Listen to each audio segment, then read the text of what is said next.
기도는 만사를 변화시킨다. 이런 문구를 여러분은 기억하십니까? 이런 문구는 마치 기도가 모든 문제를 해결하는 열쇠다. 그렇게 인식할 수가 있습니다.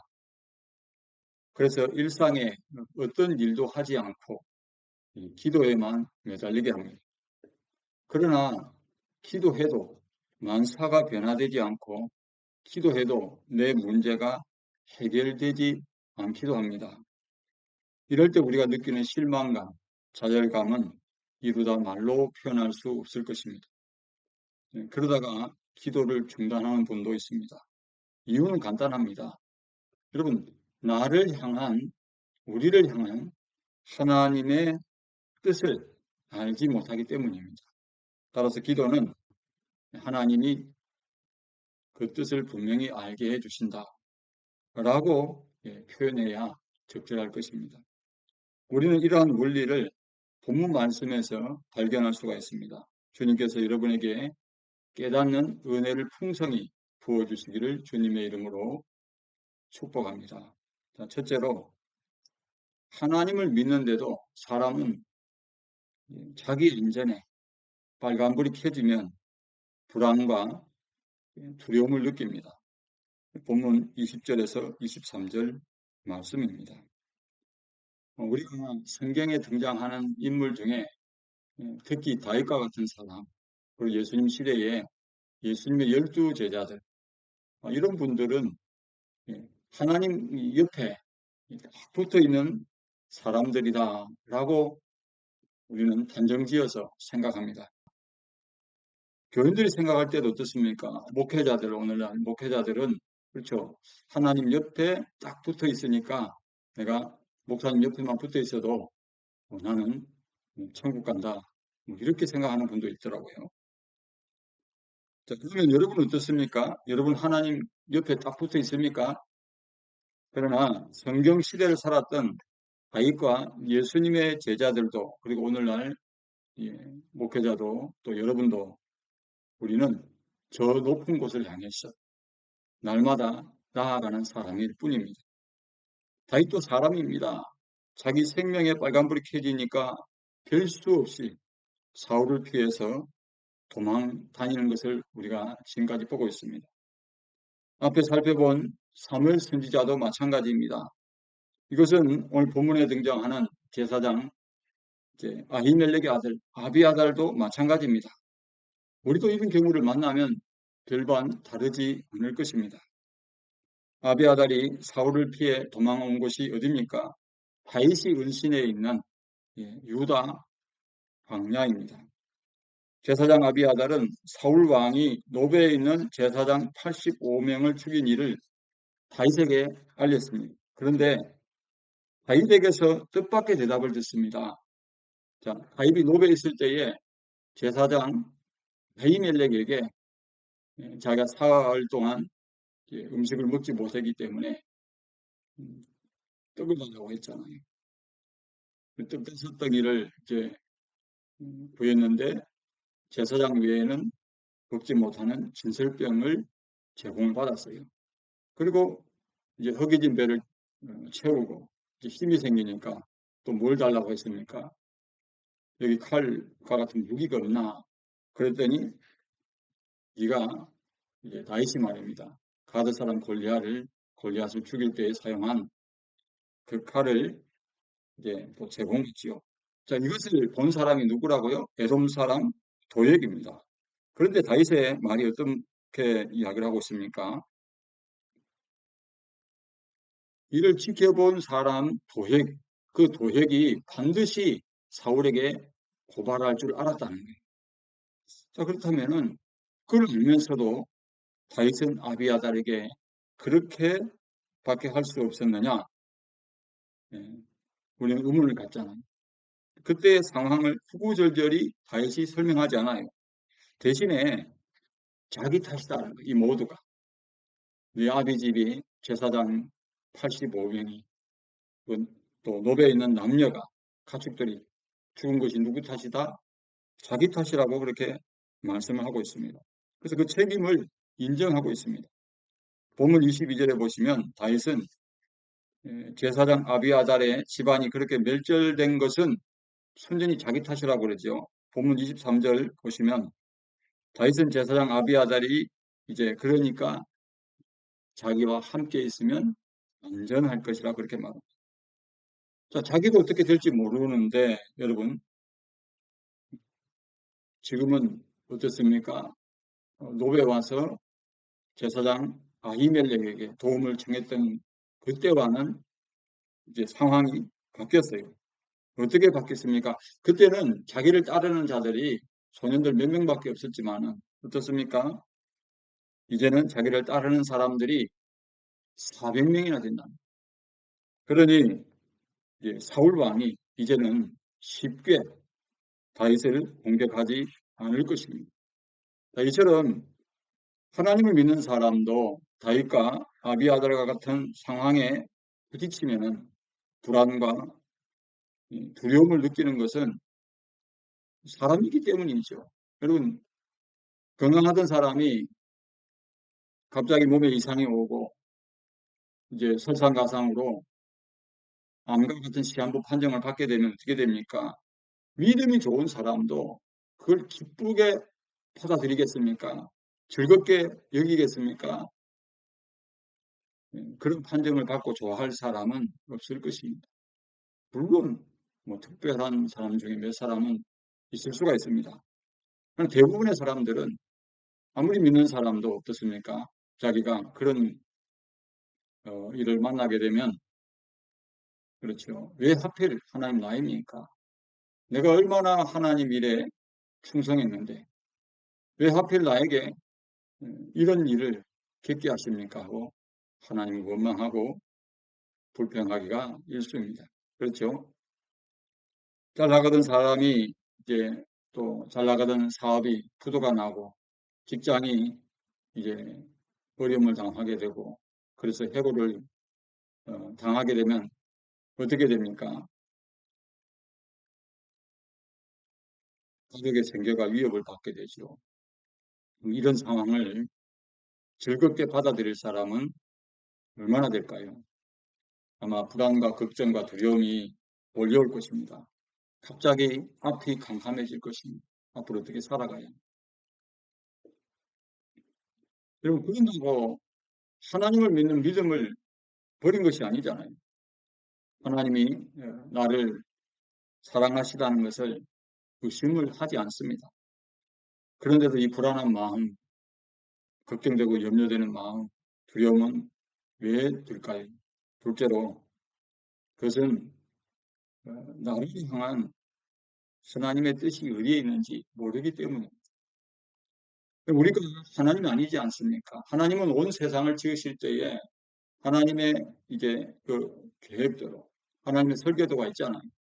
우리가 건축을 하나 이제 집을 하더라도 규모가 있고 같은 건 건물은 설계도대로 합니다. 설계도대로.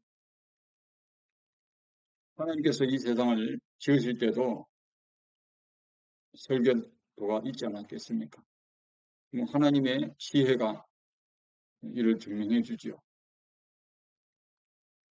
온 세상을 창조하실 때에 하나님이 지으신 이 땅도 원천지도 설계도대로 세상을 지으셨고 그 설계대로 세상 만물은 움직이고 있습니다. 하물며 하나님의 형상대로 지음받은 어떻습니까? 우리 인간은 우리 인생에 대한 계획은 어떠하실까요? 23장 1절에 보시면 여러분 블레셋 사람이 그일라를 쳐서 그일라의 타작마당을 탈취하고 있다는 소식이 다윗의 귀에 들어가요. 다윗이 안 들었으면은 뭐 그렇지 못 들었으면 그냥 지나칠 수도 있겠죠. 그런데 들은 이상은 지나갈 수가 없어요. 그일라의 백성도 다윗이 지켜야 할 백성입니다.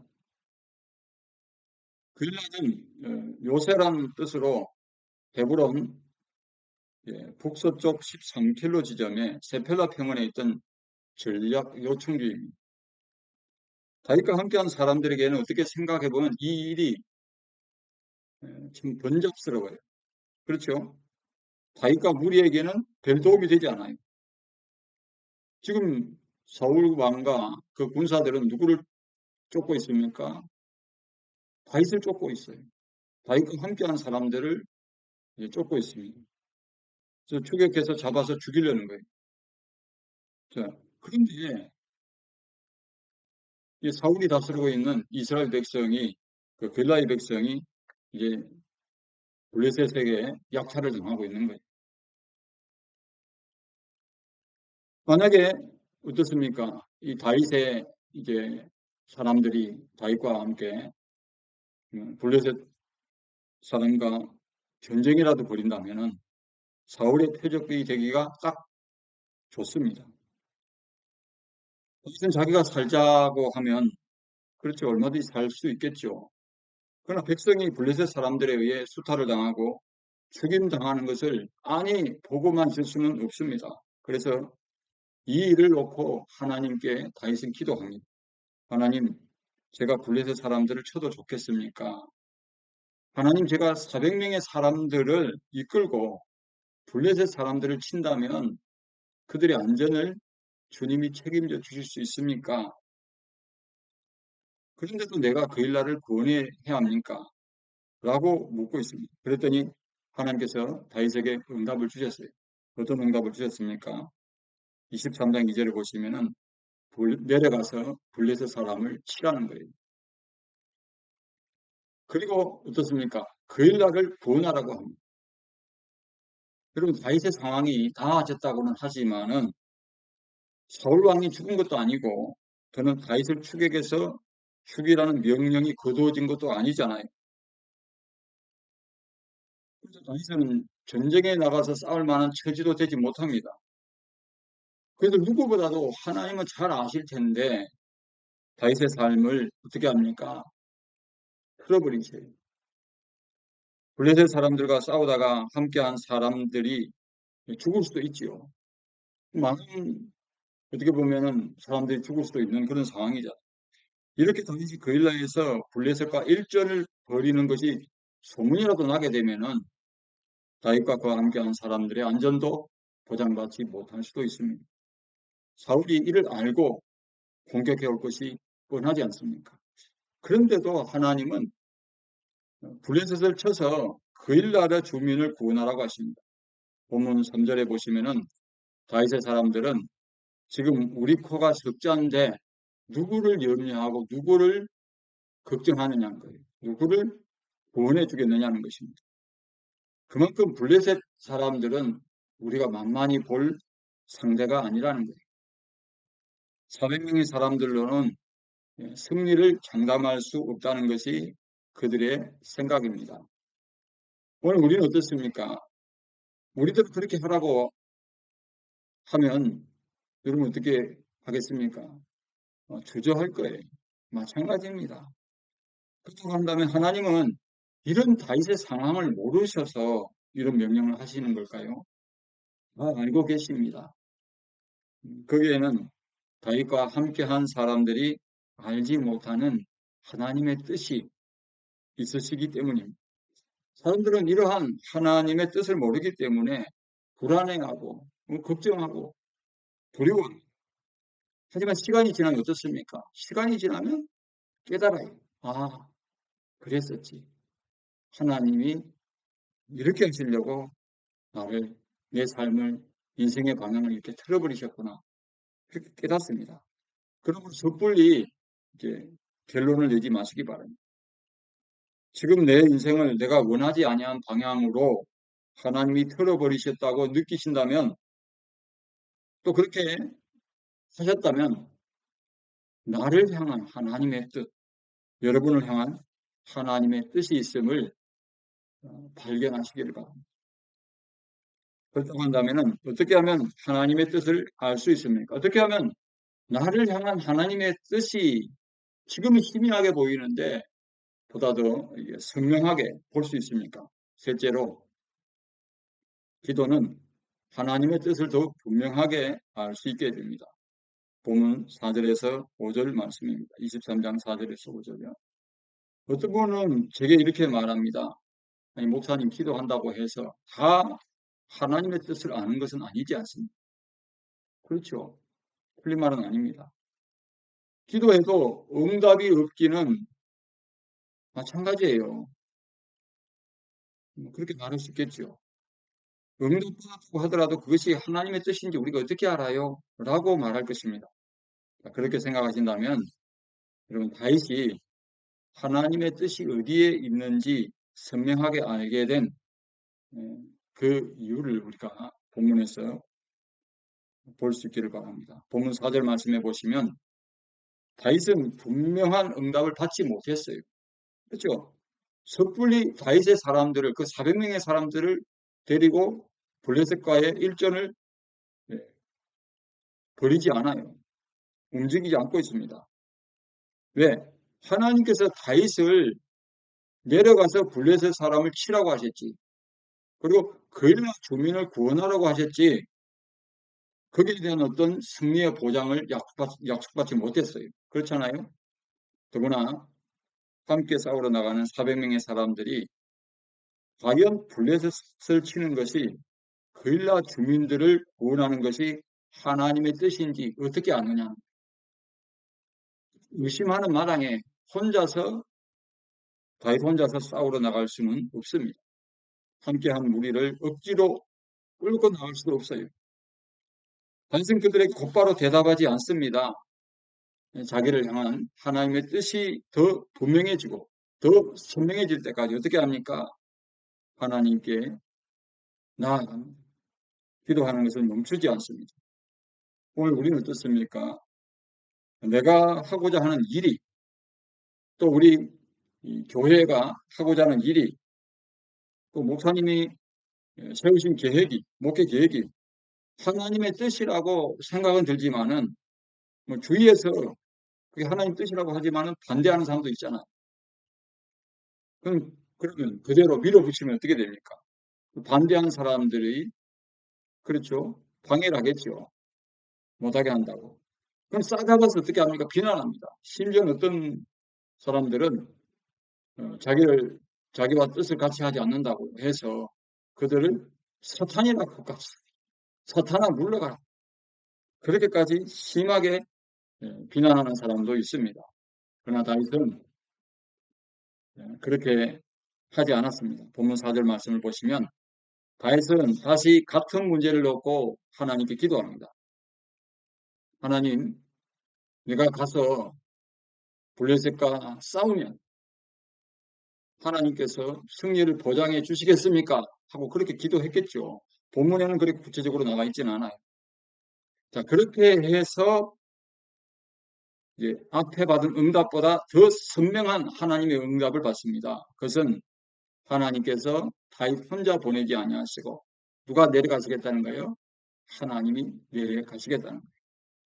블레셋 사람들을 다윗의 손에 넘겨주겠다는 것은 하나님께서 앞서 행하여 주시겠다는 거잖아요. 하나님께서 친히 싸워 주시겠다는 거잖아요. 하나님의 권능의 손이 다윗의 손에 함께 하시겠다는 것입니다. 다윗을 통해 그일라 주민들을 구원해 주시겠다는 것입니다. 그러므로 우리는 어떤 문제에 대해서 우리가 그걸 놓고 기도할 때에 응답이 분명해질 때까지 기도하는 것을 멈추지 말아야 합니다. 응답은 여러분 하나님의 뜻을 더욱 분명하고 선명하게 알게 해줍니다. 본문 5절 말씀을 보시면 다윗은 이 기도 응답을 확신하고 그일라로 가서 블레셋 사람들과 싸웁니다. 그 결과 그들을 크게 쳐서 죽이고 그들의 가축을 끌어왔다 그랬어요. 다윗은 하나님께서 응답 주신 대로 그일라 주민을 구원한 것입니다. 여러분 다윗과 우리가 다른 점이 무엇입니까? 기도 응답을 받고서도 나아가는 것을 움직이는 것을 행하는 것을 그저 자 하라고 했는데 출발도 안 하는 거예요. 싸우라고 했는데 두려워하고 움직이지도 않는 거예요. 승리를 주겠다고 하는데도 믿음으로 가지 못하는 거예요. 순종하지 않습니다. 하나님의 뜻이 좀 더 분명해지고 선명해지는 것이 이제 그것을 알게 되었다면은 이제 남은 것은 뭡니까? 기도 응답받은 대로 확신하고 믿음으로 나가는 것입니다. 나가서 싸우는 것입니다. 그러니까 다윗은 자기에게 이김을 주실 것을 믿고 그 약속하신 하나님을 신뢰했어요. 그 결과 블레셋 사람들을 쳐서 죽이고 그들의 가축도 끌어갔다고 했습니다. 여러분, 난공불락의 여리고성 정복을 여러분 아시죠? 그렇죠. 여호수아가 하나님께서 여호수아에게 명령하셨잖아요. 예. 첫날은 한 바퀴 도는 거예요. 그렇죠? 마지막 날은 어떻게 합니까? 7바퀴를 돕니다. 요즘도 어떤 분은 그래요. 아니, 지금 어느 시대인데, 목사님. 무슨 지금 여리고 성 정복하듯이 매일 한 바퀴 돌고 또 7바퀴 돕니까? 지금도 그런 일이 일어납니까? 여러분, 시대가 변해도 우리 하나님은 그 권능은 영원하십니다. 하나님의 역사는 우리가 생각지 못한 방법으로 일어납니다. 그렇기 때문에 우리가 하는 것은 하나님을 신뢰하고 믿고 나가는 것입니다. 그래서 지금 아직 실망하고 좌절할 때는 이릅니다. 예, 응답이 있다면 그 응답받은 대로 믿고 나갈 수 있는 저와 여러분이 되시기를 주님의 이름으로 축복합니다.